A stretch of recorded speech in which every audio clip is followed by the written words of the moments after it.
Hello, everyone. Welcome to Recovery Live.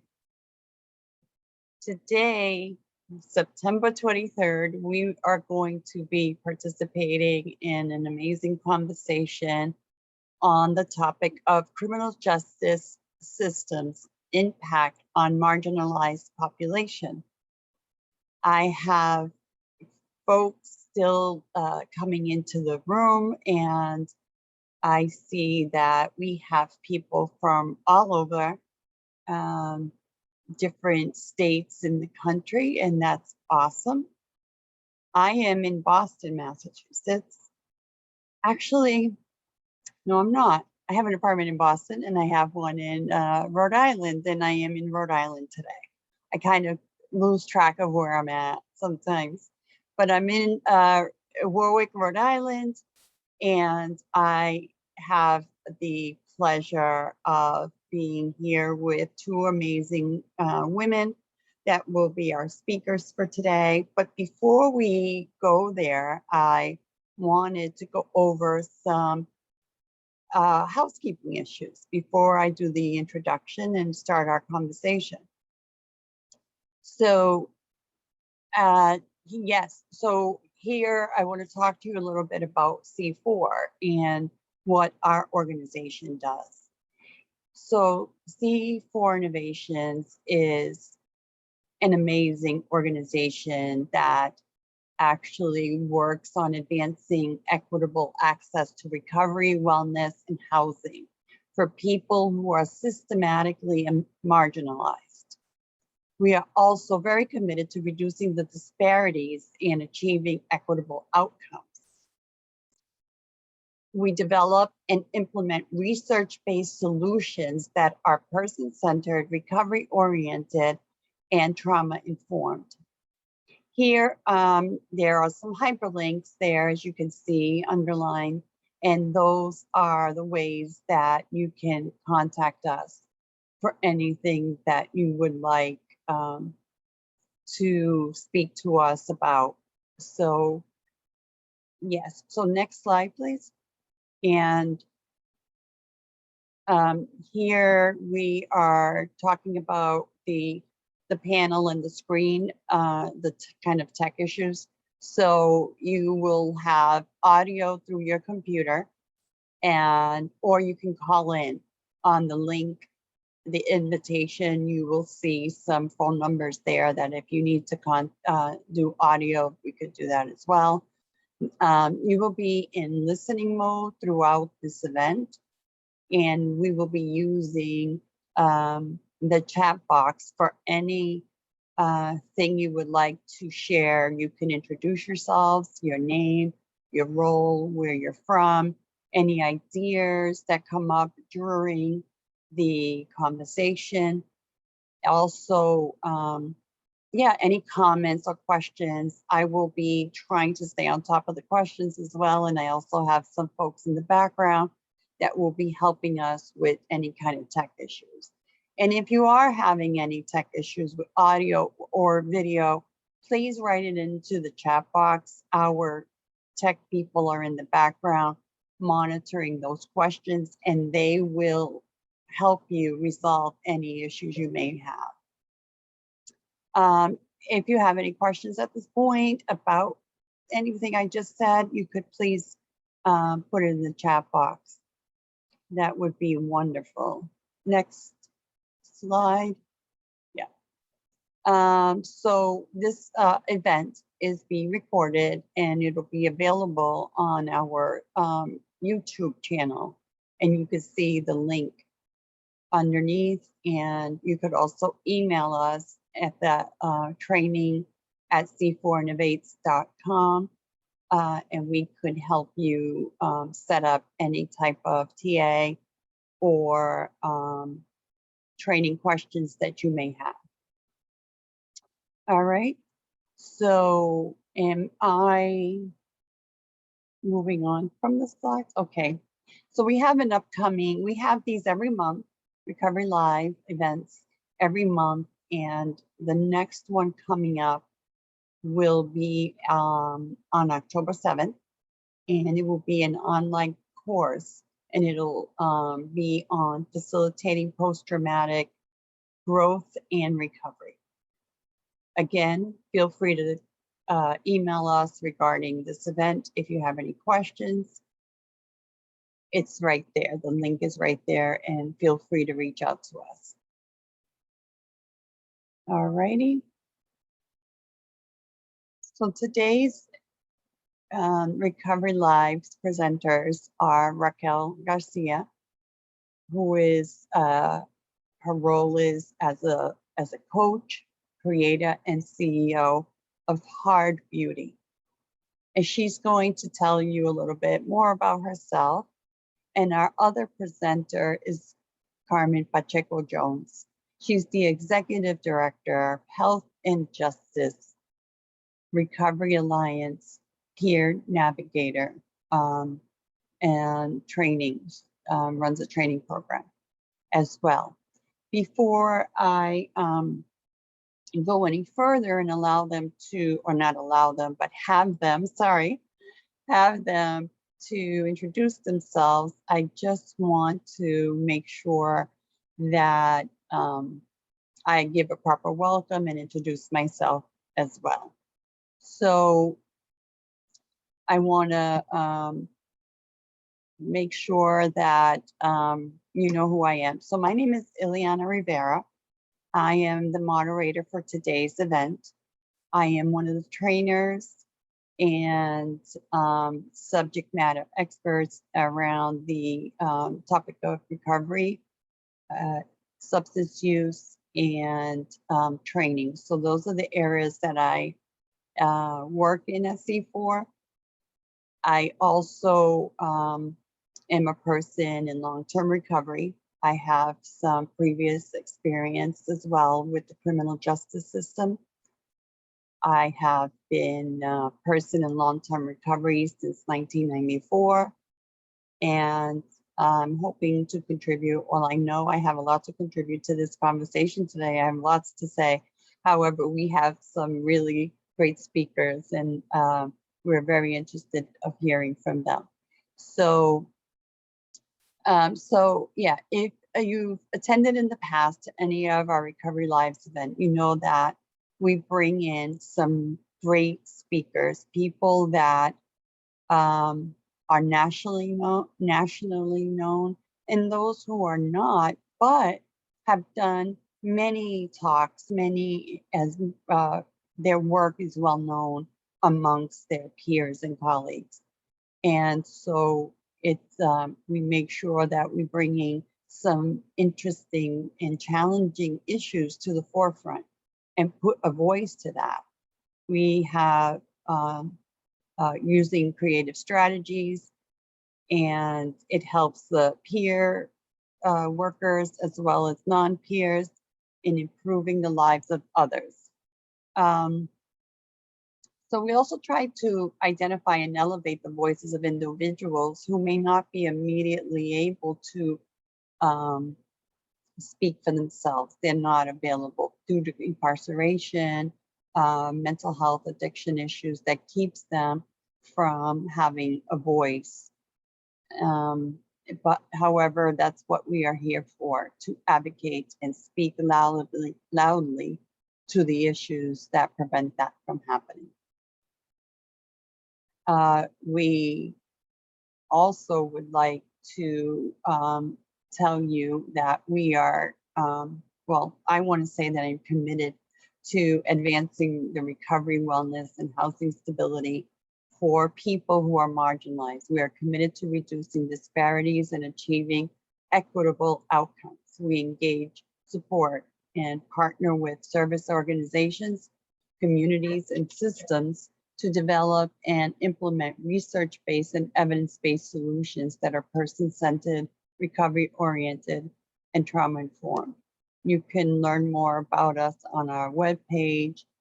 And yeah, and so what I would like to do now is to bring us to the speakers and the presenters for today, who will be speaking on, again, the topic, criminal justice systems impact on marginalized populations. So both of these women are going to lead us in this conversation. If we could, I don't know, Raquel, how do you feel about going first and introducing yourself? I learned a long time ago not to say no when asked, so I'm going to go for it. Thanks for joining us today, y'all. My name is Raquel Garcia. I am the CEO and creator of Hard Beauty. We are a coaching and wellness practice in Colorado. I am a person in long-term recovery. I've been in recovery over 11 and a half years from alcohol. I'm also the daughter of one of us, and I'm the wife of one of us. So I've worked really hard to break the generational addiction in our family. And so that's where I am. I also run Hard Beauty Foundation, which is a nonprofit organization that helps find funding for those who cannot receive peer services in our area. I do have a degree as an addiction counselor, although I don't use it, and I prefer to peer in the peer space. I love the underdog. I always have. Even before I lost my way with alcohol, I've always loved the underdog. And so one of my greatest achievements in my recovery is the ability to serve others. It's been my greatest strength. It's helped me overcome things over the last 11 years. And I'm really blessed to be here today, specifically with some amazing people at this platform. I love C4, and then it does give an opportunity for people who would never be seen. I live in a town of 2,700 people. 3 of them, well, up until this year, there were 4 of us of color. And we just got a new family in the area. So when it comes to being the odd man out, I do know that is part of my experience. So thanks for joining us, you guys, today. Carmen? Thank you so much, Raquel. I'm just thrilled to be invited to participate in this platform. But real quick, I wanted just to say something what Raquel brought up in that fight for the underdog. Oftentimes, when we have experienced adverse life experiences or trauma, including substance use and victimization, we struggle to be able to find out how can we best help ourselves, but we know how to help others, right? And so as we lift up others, we begin to heal ourselves. So I think that was just such a beautiful comment. Yes, thank you so much, Rachel, for touching that. So my name is Carmen Pacheco-Jones. I am from Spokane, Washington. I am the co-founder and creator of the Health and Justice Recovery Alliance, which is also part of the Peer Navigator training program.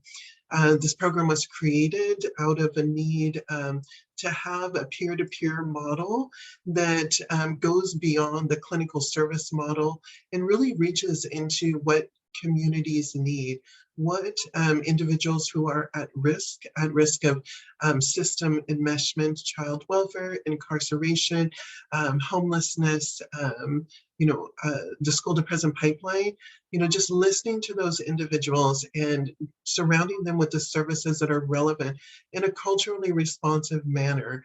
And I'm very passionate about my program. We just went through a significant expansion in which we were able to bring more individuals on board and serving our community.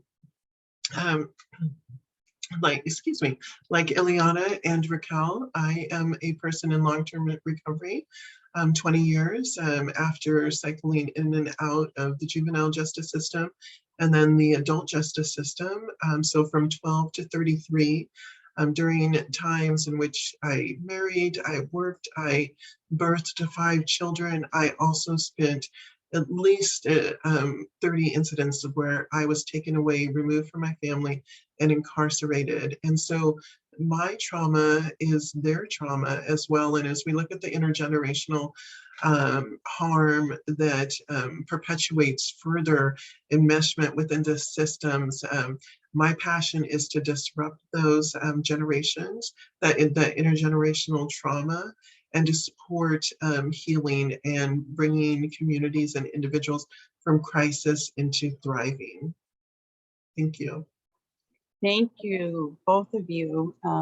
As I promised and to the audience, I that we were going to have these amazing women, and from their background, from their introductions, you could see, you know, how amazing they are. I want to now bring us to pose some of the questions to get us started. So I would love to hear from both of you, and you could decide who goes first, but I want you to share a little bit about the priorities that are on your mind that you feel are around women's incarceration issues. What motivated you to work in that area? And you know, you could tell us some of your own experiences if you'd like to. So we could, whoever would like to go first. What is it that you really want the audience to know about the work marginalized women and in the criminal justice system? Yeah. Yeah, thank you, Eliana. I'll go ahead and go first, if that's okay, Raquel. I think when I think about the experience of women, I think about them being the sole or primary caregiver of children. You know, I think about how, you know, systems of oppression have impacted women, including, you know, toxic masculinity and patriarchy. And they put women in spaces where they're at risk for victimization, sexual exploitation, and domestic violence, you know, and so many things that are truly, truly unique to the experience of women. And oftentimes women entering in the system, at some point, they themselves were the victim. And the system doesn't acknowledge that. They don't provide the services that an individual needs to be able to care for them as that individual that was you know, victimized. They see them as the perpetrator, and they don't see the correlation between victimization and then the risk of, you know, doing harm. Part of my experience is at 12 years old as a part of the child welfare system, and as an individual who had experienced very deep trauma into my early childhood, you know, trauma in going into a system that didn't want me and didn't know how to care for me. I spent a lot of time on the streets. I was forced into human trafficking. I spent approximately 4 years, you know, moving around, with somebody controlling my life, my experience. You know, this individual had stripped me of all of my dignity, of my self-worth, and I was forced to, you know, engage in acts in which no child should be subject to. And I think about that, how, you know, that is consumer driven. You know, women and young girls are, you know, sexually exploited and sexually traumatized because men desire that, right? And how we were just only, you know, there to fulfill that need. And when people have asked me in the past, like, you know, who were they? Who are these? You know, who are these? Excuse me, I'm going to use the term tricks, you know, or consumers. You can call them either or. You know, but they're otherwise normal men, you know, men that have been socialized into viewing women as less than, as in tools of gratification. And so after spending several years out there, just really brutalized, and, you know, I became addicted to drugs. I got pregnant. You know, I would contact my social worker and beg him, you know, let me come back in. I will not run away, I promise. You know, and there were multiple times when I'd be picked up and put into the juvenile justice system. And as soon as I'm released, where do I have to go? I don't know where my mother is. You know, my family is gone. I have nowhere to go. I go back out to the streets and to the person that, in my eyes, was taking care of me. At 17 and a half, I was finally able to break free from that relationship. I was 5 months pregnant. I was addicted to heroin, and he was arrested for attempted murder. But I still had no place to go, no place to go to even consider, like, I'm going to bring a child into this world and I have no idea what I'm doing, and I don't want anybody to ever experience that aloneness, that destitute, that that trauma of knowing that you alone have to rescue yourself, but you don't have the tools to do that. And so I always want to support women who are in crisis. Yeah, thank you. Thank you, Carmen. Thank you. And I put in the chat box, just a little bit that you just shared. Thank you, first of all, that personal story I put here was so descriptive of how this system, even, when you was a young girl at 12 years old, I mean, come on, the system's failing you then. And here, I mean, you're an amazing, person who had to survive that trauma, not just from family, but from a system. And here you are today, though, speaking to us on these topics. So God is good. That's all I have to say. Absolutely. And thank you so much, Ileana. Thank you. Raquel. Yeah, I really relate to what you said, Carmen. I didn't know my background.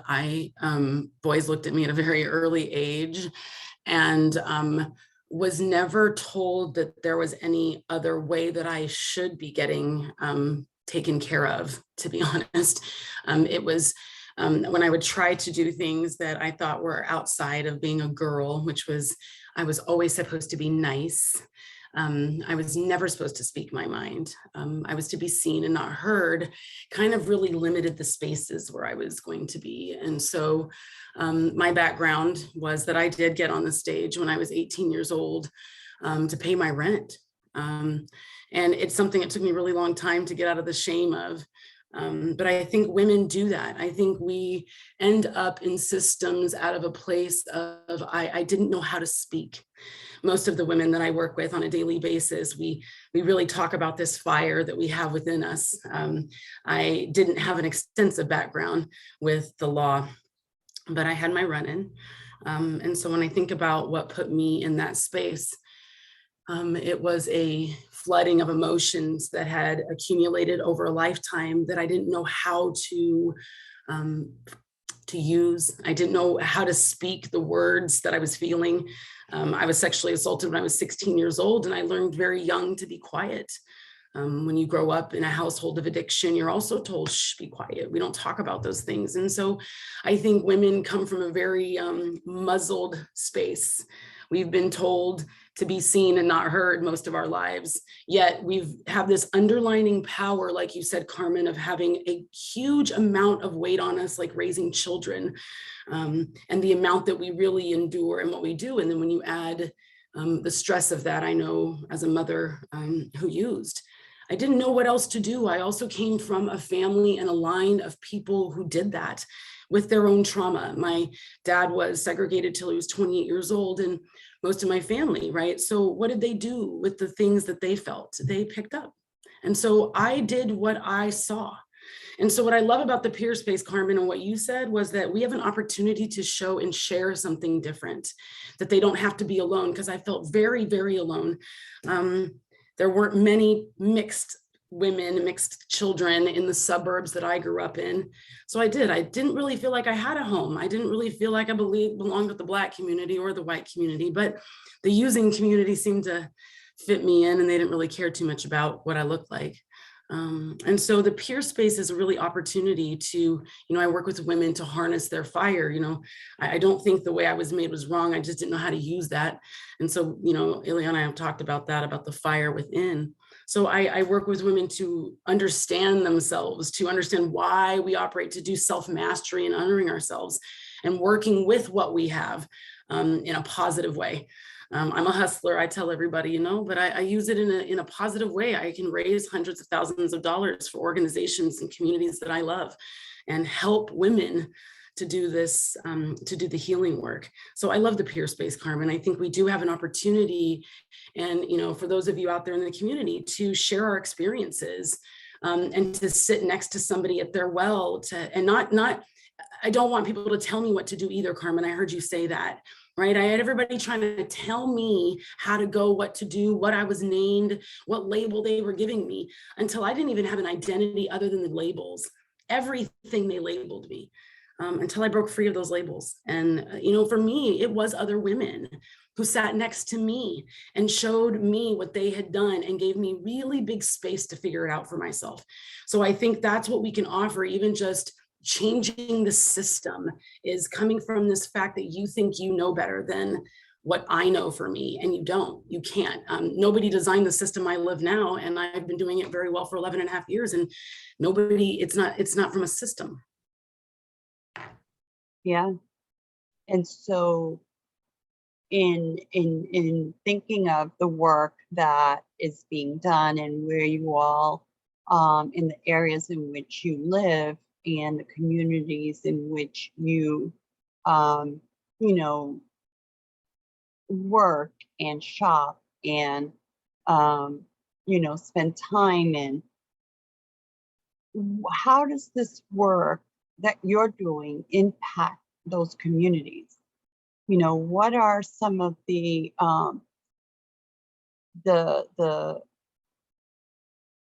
areas that you feel you're having some kind of an impact, or that the work you're doing in that community is, there are barriers? What's happening within your community around the topic and the work that you're doing? How is your community benefiting from the work you do? I think for me, it's putting a face to what recovery can look like and what's possible when you choose to participate in your healing. I actually live in a quite affluent area, but you'd be amazed by how much shame, you know, it doesn't really matter how much money you have or don't have. And women specifically, I remember wanting to get sober about 2 years before I did. And I remember wanting to go to treatment. And I said, gosh, I really need to do this. I had 3 small children at the time, and I wanted to get sober. And the first thing that was told was, you can't, Raquel, you can't go to treatment because you've got some babies to raise. And I know for most, you wouldn't understand this, but I'm always going to pick being mama first. And even if I'm intoxicated while doing so, it's really hard for women to leave their children. And so I think women specifically, really struggle with going and taking care of themselves, because when we do, we're told it's selfish. We're told that, you know, we've always sat second to everyone else. And I've always gotten to have my life in between the cracks of everyone else's. So I really work with removing the shame and stigma around mothers healing. You know, Hard Beauty, specifically my organization, we work really hard and intimate with moms. We have great support around working with women to get their children back, and celebrating the moments when we just 3 days ago got to celebrate a mama who got her custody of her child back. And those are the moments that continue, that like keep pushing me forward on some of the tougher days. But I think that's what I do. I really want to remove the shame, because a lot of people don't remember me before. I could pull up a couple old videos for people to see who I used to be before I put it down. But I don't forget who I was before I put it down. And so I just want to work with women to achieve it's a God-given gift. We're not exempt from it. Nobody, you know, it doesn't make me less than, I'm not greater than. I just want to help women achieve back, or get back to their wholeness. I don't want to achieve it. We were already whole. I just want to get you back to where you started. Mm-hmm. That is so powerful. And I think about, like, with shame and, you know, I often, when I've shared my story, especially when it's centered around, you know, sex trafficking, you know, I get the oohs and the ahs and stuff. And, you know, I explain to people, like, you know, nobody can judge myself harsher than I have judged me harsher than I have judged myself. And so others' judgment becomes irrelevant because I have done significant work, to liberate myself from that shame. And that's what I bring into my workplace with our, our communities that are marginalized. They've touched either the juvenile justice system or the adult, I'll say criminal legal system, I'm sorry. And we know that there's such significant disparities of who do we lock up and why? And it often has, a poverty or a racial or some kind of, homelessness, mental health, substance use disorder, all criminalized, and putting people into a system of incarceration that further harms and traumatizes them is not the way to go. So having community-based organizations that can reach out, and be right there. I love what Raquel said about sitting at that well. We're not telling them what to do. We're supporting them as they empower themselves to do it. It's extremely low barrier. We're not creating different inclusion factors. Oftentimes, I know when I look at my past, I was excluded from services. People would say, oh, she's a drug addict. When my children, I have 5 children, when they went into care, the task force had raided our home. 3 of my children were at school. They were removed right from the school. 2 of my children at home were taken into care as myself and my boyfriend were arrested and taken into custody. And I think about the trauma of having a social worker say to you, you're not going to see your mom this evening. And then the times that after I got out, I would try to go to the school and take them donuts, take them toys, let them know I'm here, even though I'm high. I am a drug addict. I cannot figure out how to get clean because the alternative is visualizing that trauma and that emotional and physical impact that trauma has on my body. And it wasn't until I was told by my social worker that you're never going to get custody of your children back. This family wants to adopt these 3. The older child, she's kind of running away and doing her own thing. She's 12 years old. My younger, my middle daughter was in a home by herself because she had been so parenticized, I think that's the word, that they wanted her to be in a place where she didn't have to be the parent to her other siblings. And I think about how traumatic that was when, and similar to when my sisters and I went into care. And I told my social worker, I said, I don't care, I do care, obviously, if I don't get them back, but you telling me that I'm not going to get them back, that I have maybe a 15% chance, and trying to coerce me into relinquishing them makes me want to fight for them even more. And even if I don't get them back, they're going to know that they were worth fighting for. They're not going to go through years of abandonment, right? And thinking that I just walked away from them. And it took about a year, and then there was a lot of fear, right? Am I the best person to raise these children? I was so afraid that I was going to further harm them. So there's so many things that we have to work through to heal ourselves. And with that knowledge and bringing that into our peer-to-peer model of how we support other families that are in crisis, other families that are similarly experiencing that trauma, the human-based model approach is so much more dynamic than the clinical model, right? That otherizes, it stigmatizes and stereotypes us, labels us. We don't do that to our people. We humanize them and make sure that they are loved and cared for.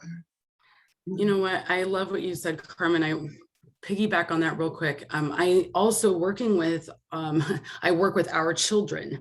So the other thing too we can do is that, working with youth who, that's that next generation, that's that next layer. I think our hope lies in that next generation, is working with them. I say, even though your mom and dad may not be well right now, you still have an opportunity to rise and thrive beyond your circumstances as well. And so I like this, even the human approach, but even the whole family approach. I mean, the research shows, even in our own organization, when we work with a mother and a daughter at the same time, it's beautiful. It is beautiful to watch an opportunity. That was my story. I was the one always told, go get better.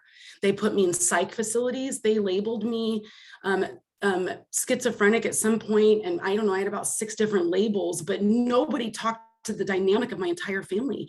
We never sat down as this whole conversation about how we work together. It was always ship her off, give her pills, make her better. And that didn't work. It never worked. And so I love even just, the whole person, but that whole family. We have an opportunity. I specifically, even in these conversations, this gives me great hope that we are making some strides in that. And the combination of, there is the peer space, but that clinical space, I understand spaces for both, right? But I think we're starting to bridge that gap a little bit, where we don't have to be so segregated on the peer space, that our lived experience does matter. And when we pair it with sometimes your years of doctorates and expertise, man, if we could just really come together at the table, we could really shift things. Which brings me to the next question that I have for us to talk about, which is if you could, I guess, if we could talk a little bit about how can those systems be redesigned to provide more support to the different, such as mothers with children struggling. What are some of the changes that needs to happen in our communities, and how can we how can those systems be redesigned to be more supportive? Yeah, that's Any such thoughts on that? such a wonderful question. I think about, I sat on our local Law and Justice Council, and I chaired our Racial Equity Committee. And the Law and Justice Council had every elected and appointed official across the county on it. And I was the only person of color, the only Black individual, and I chaired their Racial Equity Committee. So a lot of my work was focused on, the disparate impact of Black, Indigenous, and Latinx community members that are being shuffled into the system. But we would also come together and try to, form this, shared or collective approach to how do we do system reform, right? Mass incarceration, the war on drugs, this doesn't work. We have people in Washington State right now that have been in prison for 20, 30 years that had no contingency plan for release, that are now being released. They're being released with chronic disease. They're blind, they're in wheelchairs, they're dying because of lack of health care and lack of nutrition while incarcerated. And they're coming out to homelessness because our systems aren't prepared to serve them. And so we have to have a justice system community-based collaborative where we're centering the voice of lived experience. Those of us that are closest to the problem or have touched the problem, but are farthest away from the resources, know what our community needs. Trust us, believe us. When I got the funding to create my program, our Board of County Commissioners was like, no way. I said, you're going to pay us to write the grant. I put a team together. You're going to give us this funding, and we're going to build a program that's going to help our community. And it was really hard for them to step aside and trust that we can do that. And now, several years later, we are in that process of deep impact.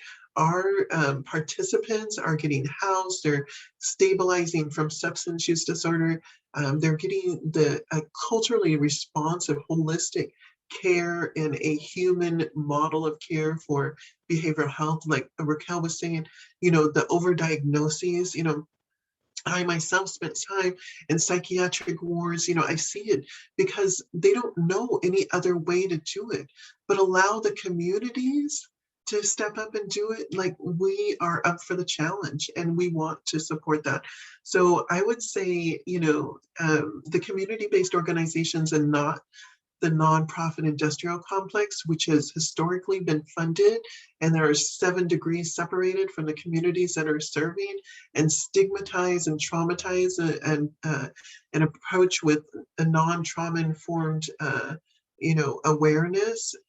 We need to divest away from them and move into the community-based organizations that are reflective of the communities that are being served or the communities that are in need. Thank you. Thank you, Carmen. Thank you. It was wonderful. I don't know, Raquel, if you have anything you would like to add. Yeah, I think of we have a virtual, we're very different. We've actually we're born out of COVID, out of a necessity, because people were in their homes, lots of mothers. Alcohol increased 276% with the onset of COVID, which told me I was the alcohol mom drinking at home, who tried to function with her children. And I watched this culture light up about how everybody's going to go home and drink with their kids. And makes me nervous, right? And we talk about how do we make change. First of all, I think we need a voice at the table. Like Carmen was talking about, we need to sit at the table. I spent a lot of time trying to inch my ways to as many of these tables as I can get to so that we are represented. And I'm a huge advocate, not only in helping the people, but helping the people who help the people. A lot of the funding that we have coming in is wonderful. I have great funding. We received funding this year as well in the state of Colorado. But the funding did not help me help my people, all of my coaches that are actually helping all of the people. So and they're people in recovery. So that matters to me, because we should also be taking care of those people, so they should be thriving. They can't pay their bills. How do we expect them to continue to help serving the people? So that's one for me. The other thing is removing this 2-year minimum thing that floats around with women when they are trying to recover. If you have young children, you almost without knowing are going against a time clock of recovery. You have about 2 years to get your stuff together, or they are going to attempt to take your children from you, and they will try to put them in a system because they are most desired when they are young. And I'm putting that on the table. That has to go away. We have women who could be within 6 months, and we cause them a great setback. If you've never had, been without your children, you wouldn't know, but, a great setback in those moments. We've been able to hold some women steady through that, but it's another trauma, like you said, Carmen, that layered trauma, both to the mother and the child. And I agree, we just need to decriminalize, addiction. It's the addiction first. So I think and the other part too is even our system, we don't support, healthcare does not support the peer services. So, I'm very lucky in the state of Colorado, I have access to be able to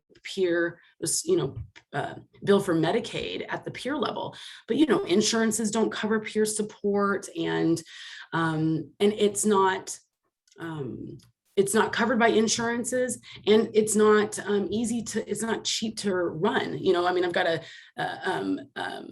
I've got overhead and things like that. So I just think getting us at the table, removing those 2 years, I want that gone. That's one of my big ones. I'm just going to keep sitting at tables till we get that sucker to go away, and getting ourselves at as many tables as we can. Yeah, I would just like to, Ileana, if I could just kind of piggyback on what Raquel said. One, getting to the table, I often say, we're bringing our own chair, we're opening windows, we're peeling back woodwork, because oftentimes they don't know how to respond to people with lived experience at the table, driving or guiding work. And then also, I just came from a meeting with DCYF locally, and, they're talking about how can we serve, our youth that are in reentering from juvenile institutions across the state. And they're not even considering the trauma that is happening to those youth right there in that institution,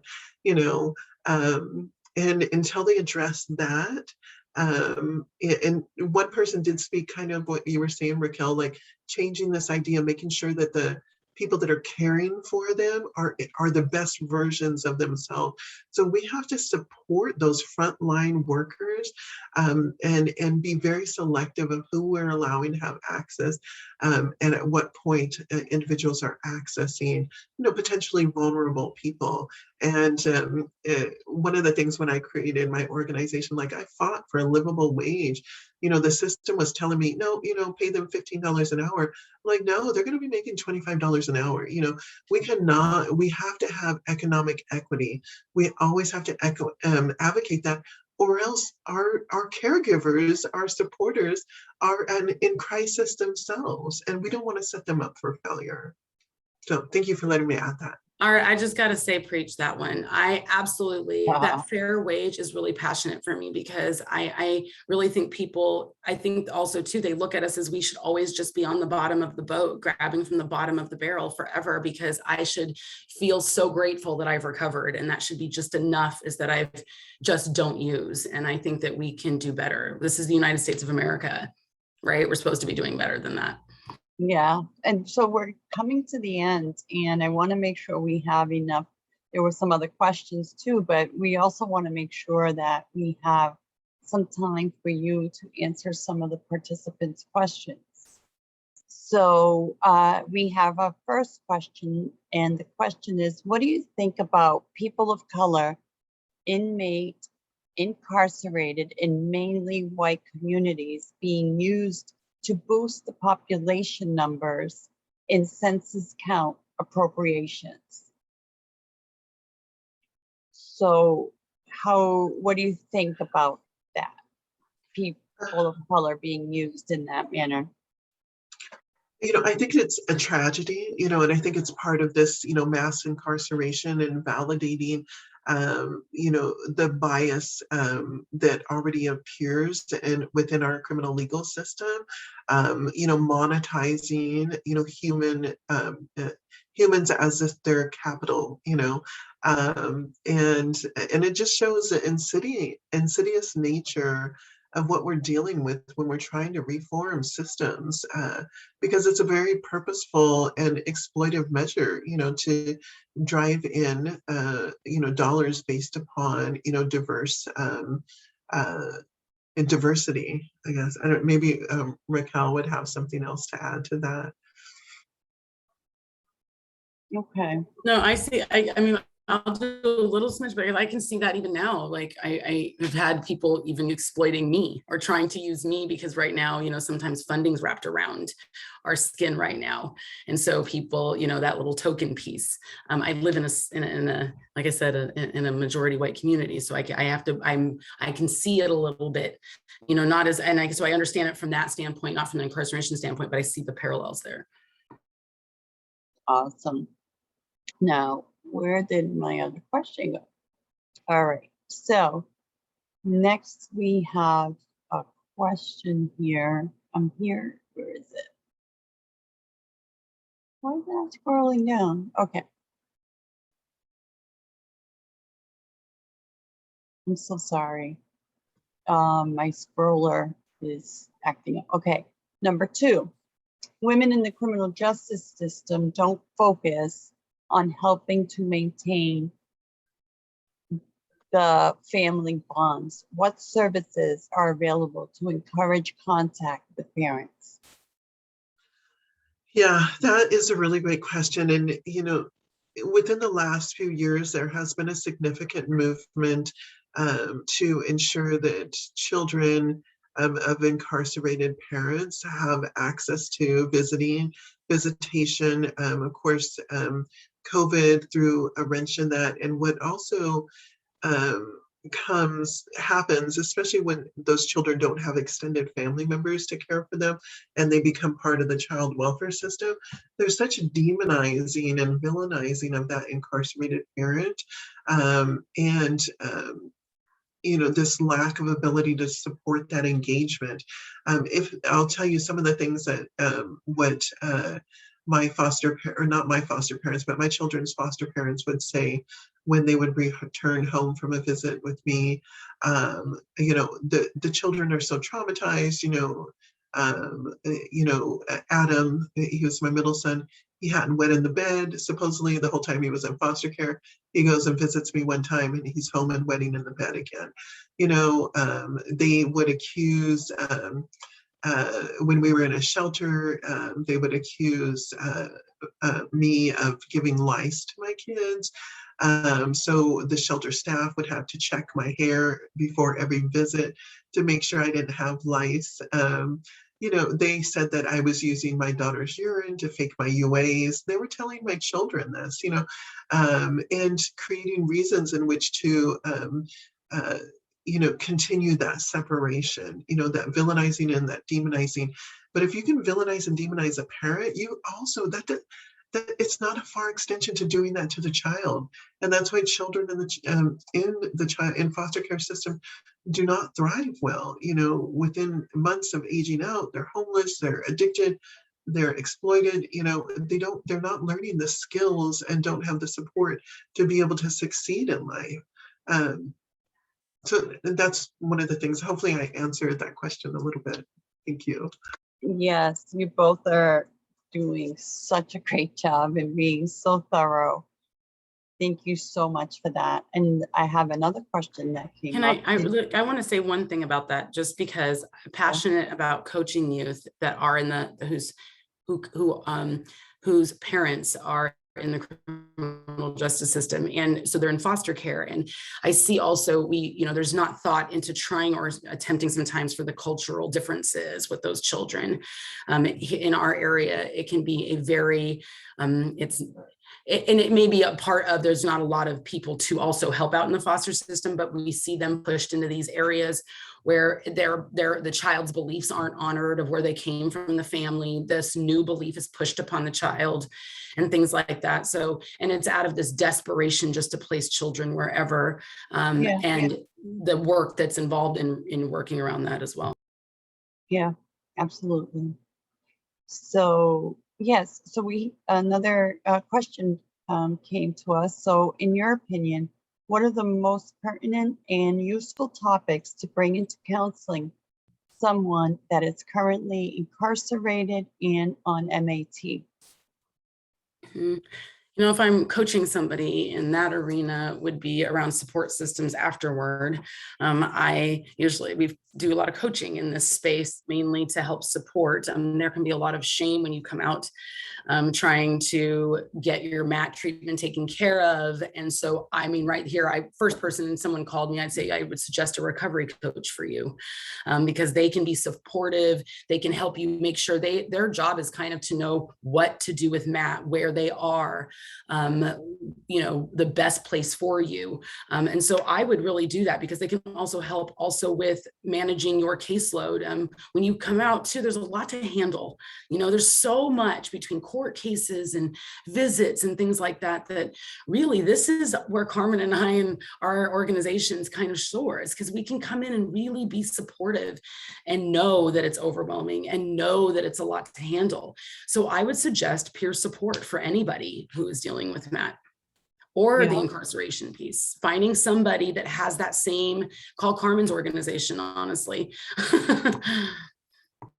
Yeah, that would be great. We need to expand you across the country, Carmen. So is there anything you would like to add to that, Carmen?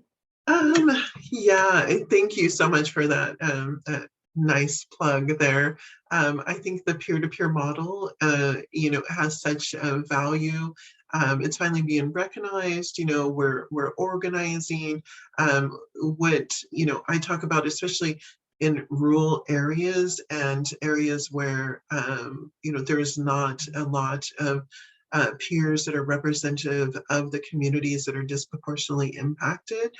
We need more women peers, we need more peers of color, and because of systemic racism, we're often not able to get them into the trainings because it is a pretty much white dominant space, at least on my side of the country. And so, okay, so it's universal. So ensuring that, we're supporting diverse inclusion into the peer networks. And then also, when it comes to medical assisted treatment, supporting that individual with the low barrier access to what they need to be able to thrive. We have the basic needs, but people need community. People don't need self-care, they need community care, and so far we haven't been able to master, or the systems haven't been able to master that. So looking at holistic approaches to care that look at, the emotional, physical, spiritual needs of individuals is so important. And helping them to be the best version of themselves so that they can show up that way in their communities, for their children, with their families. Yeah, that's what I would add. Thank you. Okay, I'm saying one more thing and then I'll shut up. I also think this is part of why when we created Heart Beauty was this virtual space, is that, during COVID, a lot of people were alone. And I think of one client who was experiencing homelessness, and we thought about the woman experiencing homelessness, and we provided live yoga via a cell phone that the woman could do in a park. And we watched this woman heal. She has been able to maintain her sobriety while still experiencing homelessness, because she can tap into our virtual community. We have created a beautiful space. It is not digital only by access, but there are live people on the other end. And we have this wonderful mother who says to me, Raquel, without your organization and your access, I'm a mother. She can access recovery 5 times a week online. She can plug into a live community of people. And that's why I wanted to share that, Carmen, because I think community is huge. I would have never been able to recover without it. And if sometimes you got to be a little brave, and it's a little scary when you're in suburbia or you're in a rural community. I live in a town of 2,200 on the side of a mountain. There wasn't a lot of choices. It was a basement and a church. That's all I got. So we try to create this virtual platform that people can take their extension cord and plug into wherever you're at, just to be able to facilitate. I remember being the mom who could only make it to 2 meetings, but I needed 10. Hi. So we are coming to the end. We have 3 minutes left, literally 3 minutes.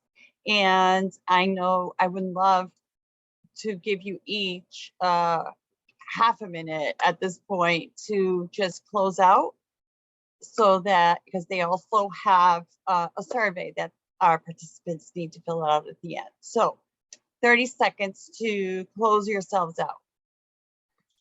Yeah, I'll make it real brief. To the audience, connect with your communities. I know, I see that there's a lot of clinicians, there's a community court, law enforcement, there's community-based organization. Participate in those coalitions that are supporting collective liberation. Incarceration, yes, we need jails for reasons, but not for all reasons. They're not the fixes. Support the organizations that are actually doing the work, that have the relationships with the individuals that are in crisis, and let's heal. We can be a nation of healing. Thank you. Thank you. Raquel. Yeah, I'm going to go on that. I think, just staying plugged into your community. If you've got a story, share it. Offer a hand. The greatest gift of my recovery was the service piece of it. And so, and also don't be afraid to ask questions and stay curious. Don't think you know it all, and keep learning. I think after 11.5 years, it's my favorite place to be. Great. I want to thank you all for your participation in the chat box. I want to thank our amazing presenters today. I'm hoping that they will be, be around in the future, because we have many topics. So we will see you around. We're not going to say goodbye. Our work continues, right? And here, our next Recovery Live event is October 7th. So try to attend. We have one monthly, and they're all great topics. So there's a survey that needs to be filled out by you, our participants, and the link is right here. If you need attendance certificates, please make sure you complete the Survey Monkey. That you go to surveymonkey.com for your certificates. Bina, okay. So there's also in the chat the links right there that you will complete the survey on, okay? So once again, thank you from C4 and Recovery Live. We appreciate you, and go out and do great work. Stay safe. Goodbye.